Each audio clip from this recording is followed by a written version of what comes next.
Hello students, this is Waseem Khan from CSC smart classes. जैसा कि आपको पता है कि हम क्लास 10th के फर्स्ट फ्लाइट का पहला चैप्टर जिसका नाम है अ लेटर टू गॉड पढ़ रहे थे, जिसका पहला पार्ट हम पढ़ चुके थे। आज हम सेकंड पार्ट पढ़ेंगे। जैसा कि आपको पता है, ये है लेंचो, जो कि एक गरीब किसान है। इसने उम्मीद की थी कि आज बारिश होगी और अगर बारिश अच्छी होगी तो इसकी फसल भी अच्छी होगी और फसल को बेचकर ये पैसे कमाएगा और ये धनवान हो जाएगा। लेकिन तभी जब बारिश हुई, बारिश के साथ एक तूफान आता है और तूफान से इसकी पूरी फसल तबाह हो जाती है।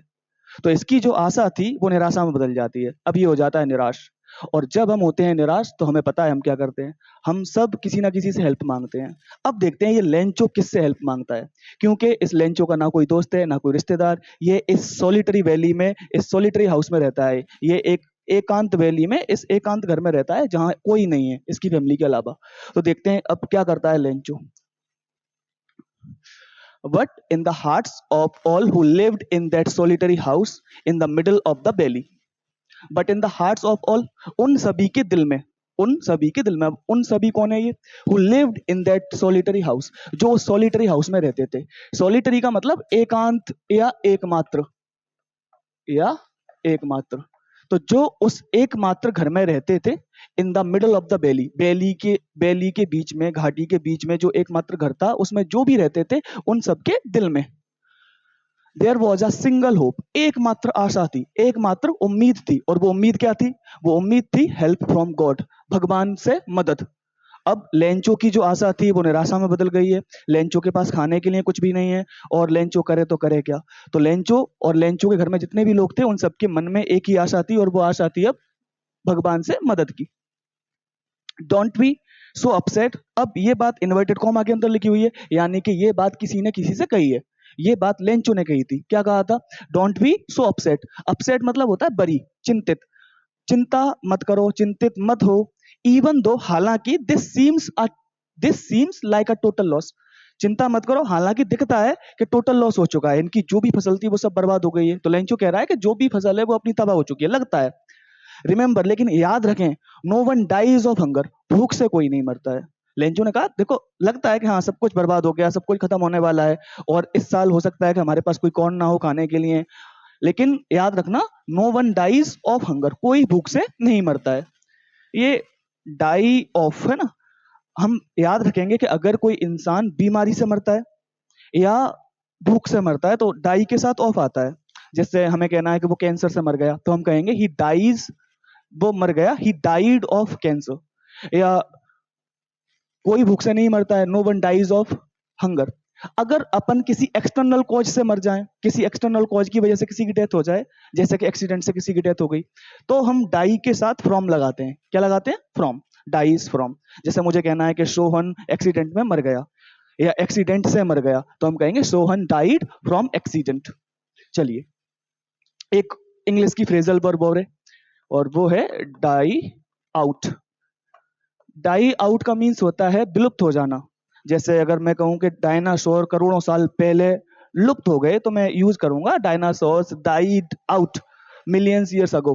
डायनासोर्स मिलियन साल पहले, लाखों करोड़ों साल पहले क्या हो गए? लुप्त हो गए। तो लुप्त होने के लिए डाई आउट का यूज किया जाता है। अभी लिखा हुआ है no one dies of hunger, कोई भूख से नहीं मरता। ये बात लेंचो ने कही। फिर लेंचो ने कहा दैट्स व्हाट दे से, और यही लोग कहते हैं। दे मींस पीपल।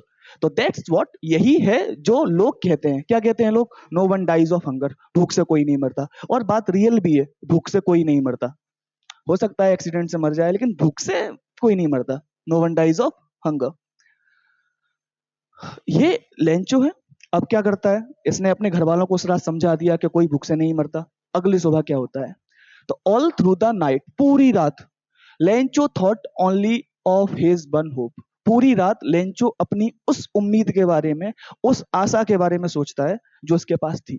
और वो क्या था? The help from God, the help of God, भगवान की मदद। इसके पास केवल एक ईश्वर की मदद रह गई थी और उसी के बारे में ये सोचता है कि भगवान मेरी मदद कैसे करेंगे, क्या होगा।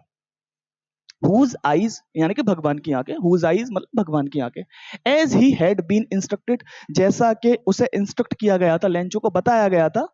see everything, सब कुछ देखती हैं। even what is deep in one's conscience, भगवान की आंखें सब कुछ देखती हैं, चाहे वो किसी की अंतर आत्मा क्यों ना हो, अंतर चेतना क्यों ना हो, है ना, अंतःकरण क्यों ना हो, मतलब मन की अंदर की बात है। जैसे कि मान लो मैंने कुछ कर दिया तो मुझे पता है कि ये सही है या गलत है, तो इंग्लिश में कंसर्न्स को कहते हैं the inner feeling of right and wrong.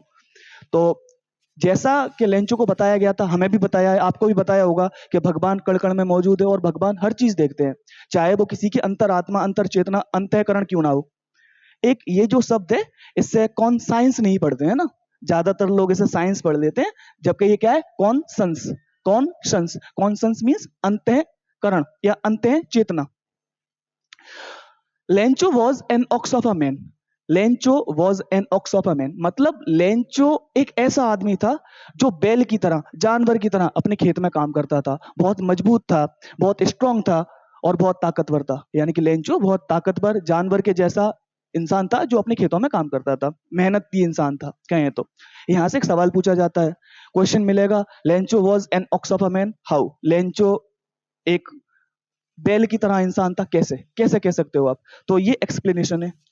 Lencho was an ox of a man, Lencho जानवर के जैसा मेहनती, मजबूत, स्ट्रॉन्ग इंसान था।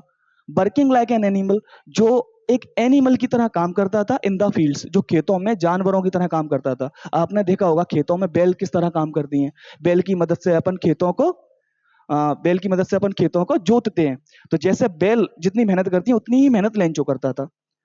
But still he knew how to write, लेकिन फिर भी वो जानता था लिखते कैसे हैं। यानी कि जो लेंचो था इसमें दो तरह के ट्रेट्स पाए जाते थे। एक तो ये लिखना जानता था जो कि ह्यूमन नेचर होता है, यानी कि इंसानों का ट्रेट होता है, इंसानों के लक्षण होते हैं, लिखना इंसान जानते हैं, जानवर नहीं जानते। और ये काम किस तरह करता था, जानवरों की तरह, इंसान इतने मेहनती नहीं होते। तो Lencho was an ox of a man. ये अगर पूछा जाए सवाल तो अपन यहां से यहां तक आंसर दे देंगे, बिल्कुल एग्जैक्ट रहेगा। The following Sunday, following means होता है नेक्स्ट, आगामी। द फॉलोइंग संडे, आगामी संडे, यानी कि जिस दिन ओले आए थे उसके जस्ट अगले संडे, जो आने वाला संडे था उस दिन। At daybreak, daybreak का मतलब होता है डॉन, DAWN, प्रातः काल कह सकते हैं, इंग्लिश में कहें तो अर्ली इन द मॉर्निंग। तो एट डे ब्रेक, प्रातः काल, बिल्कुल सुबह ही सुबह, संडे वाले दिन सुबह सुबह। ही बिगेन टू राइट, वो लिखना शुरू करता है, अ लेटर। लेंचो संडे वाले दिन सुबह सुबह एक लेटर लिखना शुरू कर देता है, which he himself would carry to town, जिसे वो खुद टाउन लेकर जाता है, and place in the mail, और उसे मेल में जाकर डाल देता है। मेल मतलब वो लाल कलर का डब्बा, पोस्ट ऑफिस वाला डब्बा, जिसमें अपन अगर हमें कोई चिट्ठी भेजनी होती थी तो हम उसमें डाल देते थे, तो उसी डिब्बे में जाकर डाल देता है। It was nothing less than a letter to God, ये ज्यादा कुछ नहीं था, केवल एक भगवान के लिए पत्र था। लेंचो सुबह एक लेटर लिखता है और उस लेटर को खुद टाउन लेके जाता है, कस्बे में लेके जाता है और उसे जाके मेल बॉक्स में डाल देता है। एक टाउन क्या होता है, टाउन, TOWN, टाउन।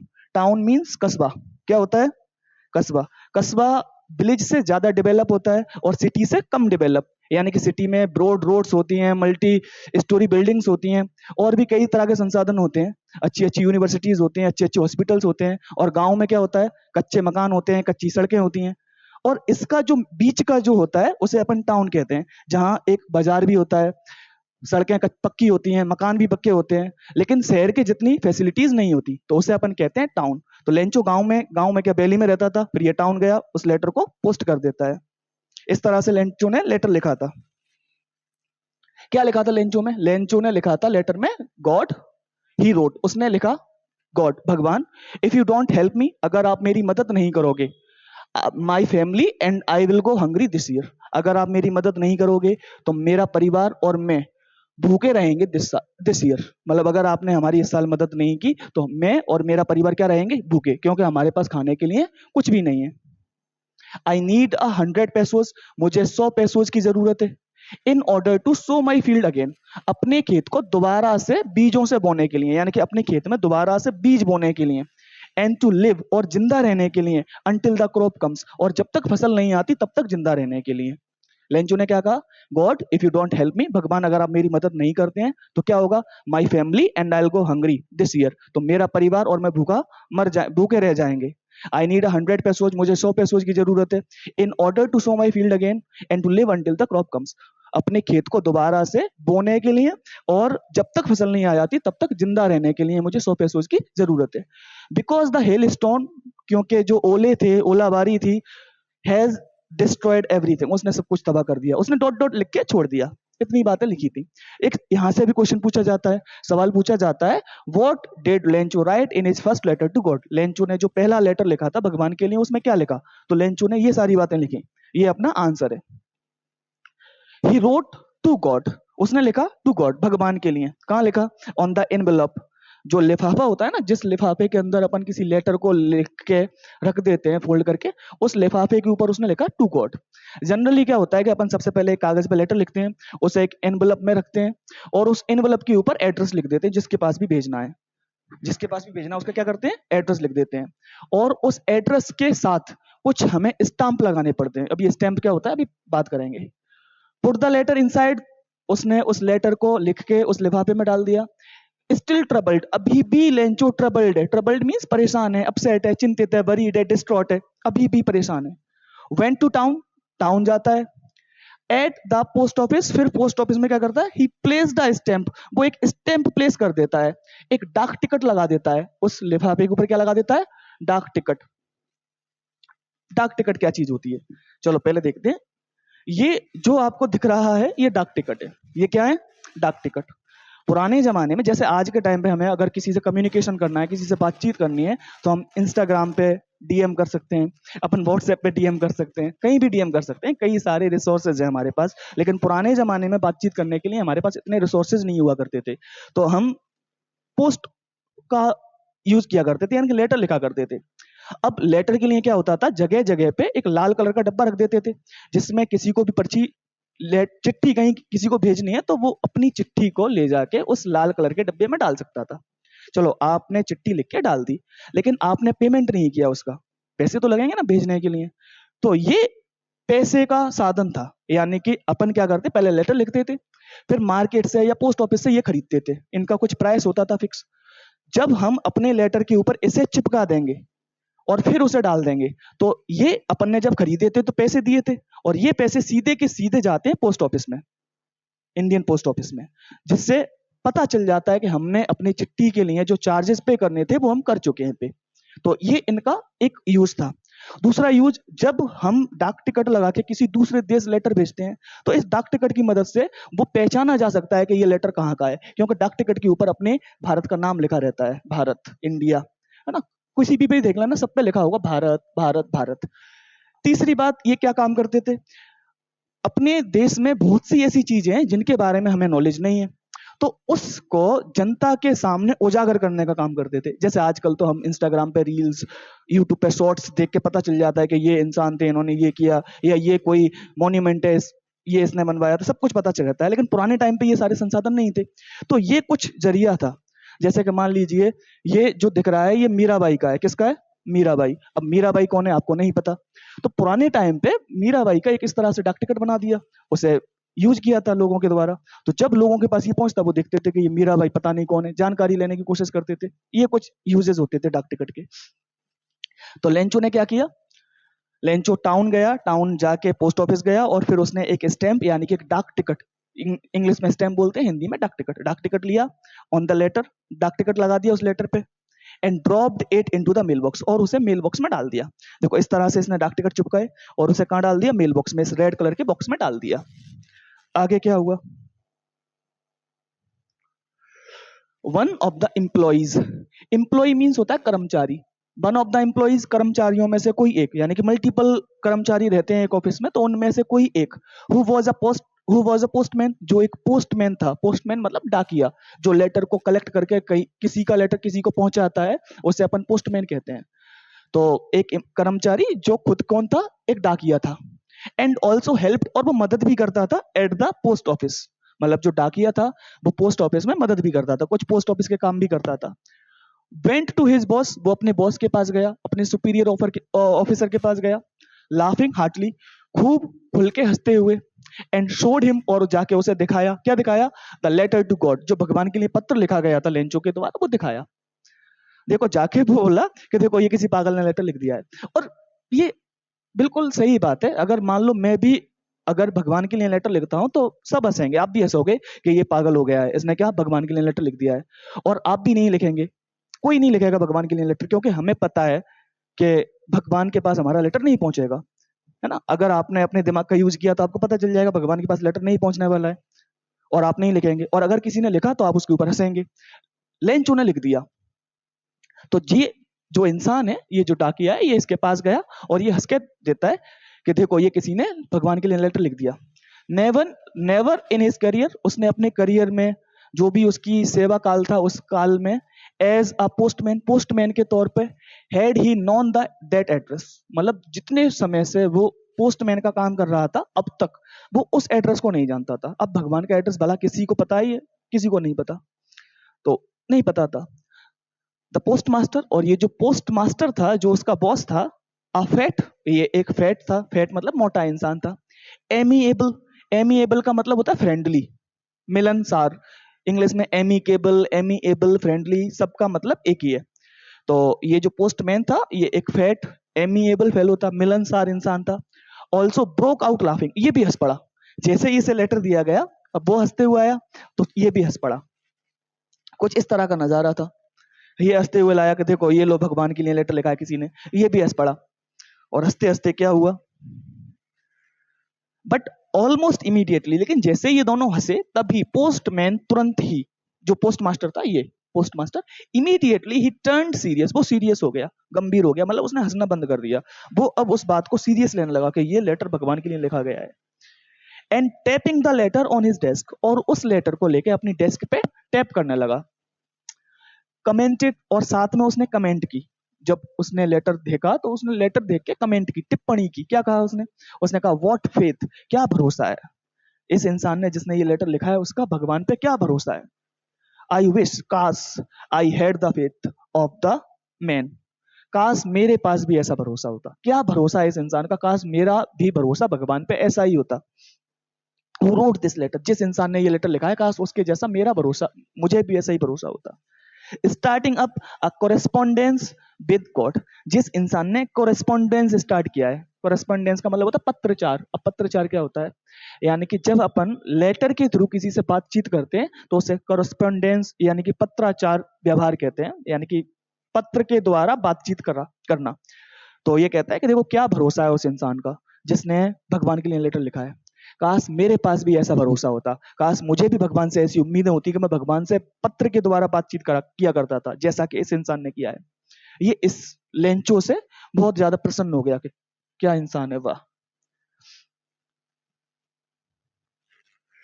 सो इसलिए in order not to shake the writer's faith, इसलिए जिसने ये लेटर लिखा है उसका भरोसा ना हिले ना Dage, the post master came up with an idea, post master को एक विचार आया। मतलब अब देखो, किसी ने भगवान के लिए लेटर लिखा तो उसने ये सोच के लिखा है कि मेरा लेटर भगवान के पास पहुंचेगा और भगवान मेरी मदद करेंगे और मदद के तौर पे मुझे 100 पेसोस भेजेंगे, 100 पेसोस भेजेंगे। अगर पोस्ट मास्टर इस लेटर का रिप्लाई नहीं देता और उस लेटर को रद्दी में डाल देता तो क्या होता, लेंचो को पता चलता कि मेरा लेटर भगवान तक नहीं पहुंचा, भगवान ने मुझे रिप्लाई नहीं दिया, और उसकी जो आस्था, उसका जो बिलीव, उसका जो फेथ था भगवान पे, वो गिर जाता, वो कम हो जाता। और हो सकता है कि इन फ्यूचर लेंचो भगवान से आस्था हटा देता और कभी भगवान का नाम ना लेता। तो उसकी आस्था ना हिले, उसका भरोसा ना हिले, इसलिए पोस्ट मास्टर ने डिसाइड किया कि वो इस लेटर का जवाब देगा। But when he opened it, लेकिन जब उसने उस लेटर को खोला, उसने उस लिफाफे को खोला और लेटर को पढ़ा, क्या पढ़ा? It was evident. एविडेंट का मतलब होता है स्पष्ट। एविडेंट मीन्स स्पष्ट, और स्पष्ट को इंग्लिश में कहते हैं clear. So it was clear, जब उसने लेटर खोला तो इट वॉज क्लियर, ये एविडेंट था, ये क्लियर था। That to answer the letter, that to answer it, कि उस लेटर का जवाब देने के लिए ही नीडेड, उसे जरूरत थी, समथिंग मोर देन, किसी ज्यादा, मतलब अधिक मात्रा में, गुडविल, इंक एंड पेपर। मतलब अगर उसे उस लेटर का जवाब देना है तो उसे इंक, पेपर और गुडविल के अलावा किसी और चीज की भी जरूरत पड़ेगी। इंक स्याही, पेपर कागज, जब हम किसी को लेटर लिखेंगे तो हमें इंक और पेपर की जरूरत होती है। साथ में गुडविल, गुडविल मीन्स होती है सद्भावना, अच्छी भावना। ये उसे एक पॉजिटिव आंसर देना चाहता था और पॉजिटिव आंसर देने के लिए अच्छी भावना, गुड फीलिंग्स की जरूरत होनी, गुडविल की जरूरत होगी। लेकिन इस लेटर का जवाब देने के लिए गुडविल, इंक और पेपर से भी ज्यादा किसी चीज की जरूरत थी। केवल इन तीन चीजों की मदद से अपन लेंचो के लेटर का जवाब नहीं दे सकते थे, ना ये पोस्ट मास्टर दे सकता था। क्यों नहीं दे सकता था? क्योंकि लेंचो ने 100 पेसोज मांगे थे, और 100 पेसोज वो तो पैसे ही हैं, तो पैसे की जरूरत थी। But he stuck to his resolution, लेकिन जो पोस्ट मास्टर था वो अपने निश्चय पे, दृढ़ निश्चय पे अटक गया। वो उसने कहा कि नहीं, मैं इसका जवाब दे के ही रहूंगा। अगर मैंने जवाब नहीं दिया तो उसका जो फेथ है भगवान पे, जो बिलीफ है भगवान पे, वो हट जाएगा। तो उसने क्या किया? ही आस्क्ड फॉर मनी, उसने पैसे मांगे। किससे मांगे?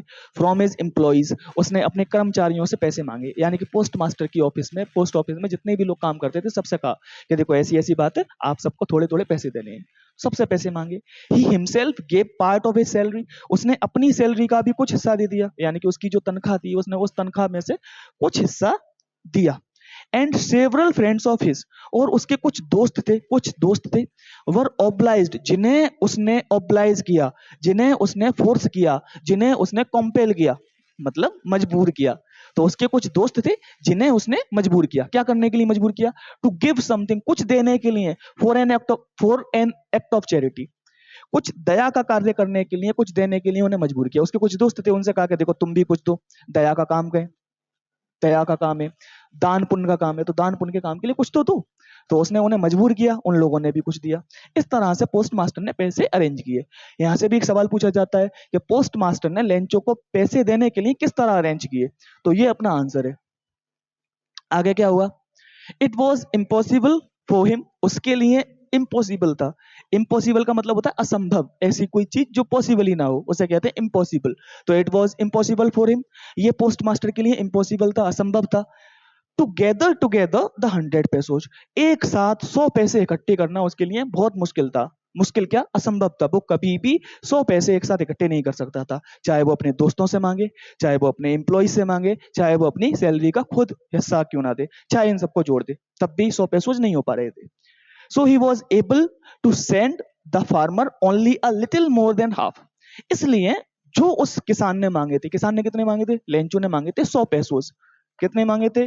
100 पेसोज। इसलिए वो 100 का आधे से कुछ ज्यादा, यानी कि 100 का आधा कितना होता है? 50, तो 50 से कुछ ज्यादा देने के योग्य ही हो पाया। So he was able to send the farmer only a little more than, थोड़े से ज्यादा, हाफ, हाफ से थोड़े ज्यादा। ही पुट द मनी, उसने पैसे जुटाए इस तरह से, देखो ये चिल्लर इकट्ठी की उसने, और पैसे जुटाने के बाद में क्या किया? ही पुट द मनी, उसने ये सारे पैसे रख दिए। कहां रख दिए? इन एन एनवेलप, एक लिफाफे में रख दिए। एड्रेस्ड टू लेंचो, जिस पर लेंचो का एड्रेस डला था, उसने इन सब पैसों को उठा के एक लिफाफे में डाले, जिस लिफाफे पे क्या डला था? लेंचो का एड्रेस। तो पैसे लिए और लिफाफे में डाल दिए। एंड विद इट, और उसके साथ, उस लिफाफे के साथ, पैसों के साथ, a letter containing only a single word, उसने उसके साथ एक लेटर भी रखा, एक एक पत्र भी रखा।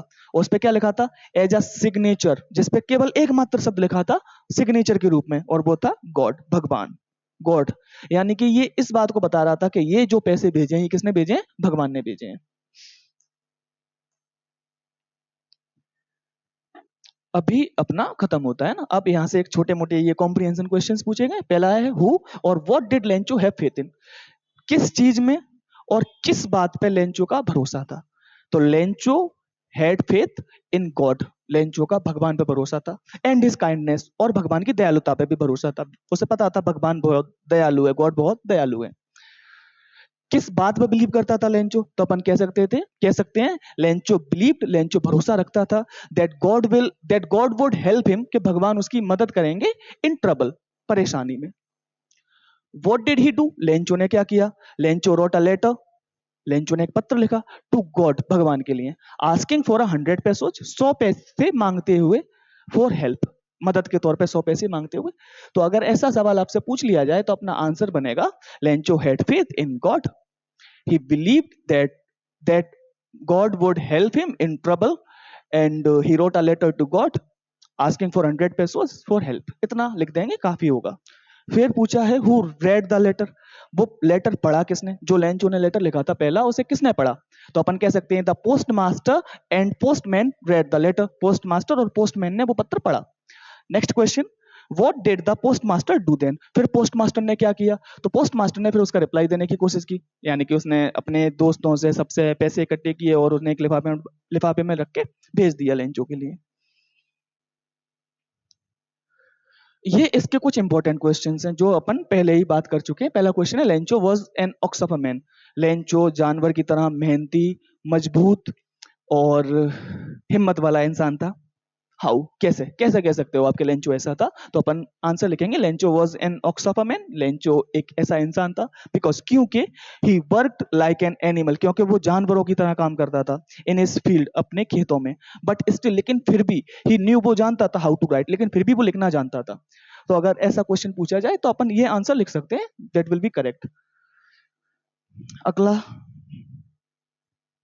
क्वेश्चन है, what did Lencho write in his first letter to God. Lencho ने अपने गॉड के लिए जो पहला लेटर था उसमें क्या लिखा?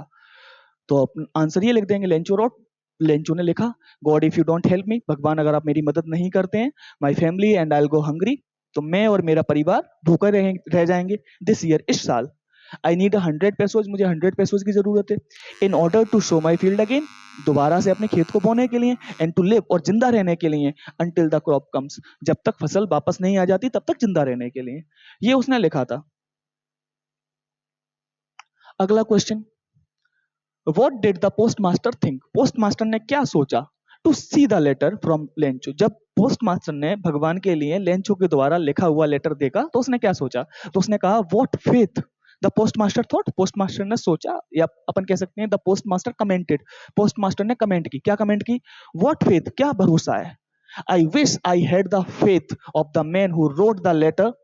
काश मेरे पास भी ऐसा भरोसा होता जैसा कि इस इंसान के पास है जिसने ये पत्र लिखा है। Starting up a correspondence with God, जिसने भगवान के साथ पत्राचार शुरू किया, यानी कि पत्र के द्वारा बातचीत चालू की है। Next question, how did the post master arrange money to send for Lencho. Post master ने लेंचो को भेजने के लिए पैसे कैसे अरेंज किए? तो कैसे अरेंज किए आपको पता है? The post master asked for money, post master ने पैसे मांगे। किससे मांगे? फ्रॉम हिज एम्प्लॉइज, अपने कर्मचारियों से मांगे। He himself gave part of his salary, उसने अपनी सैलरी का भी कुछ हिस्सा दिया। And several friends of his, और उसके कुछ दोस्त थे, वर ऑब्लाइज्ड, जिन्हें उसने ऑब्लाइज किया। ऑब्लाइज मींस फोर्स किया, मजबूर किया। To give something for an act of charity, कुछ दान पुण्य का कार्य करने के लिए उन्हें मजबूर किया। इस तरह से उसने पैसे अरेंज किए। अब ये अपन पढ़ेंगे अगले क्लास में, यानी कि पार्ट 3 में। तो फिलहाल के लिए इतना ही, थैंक यू।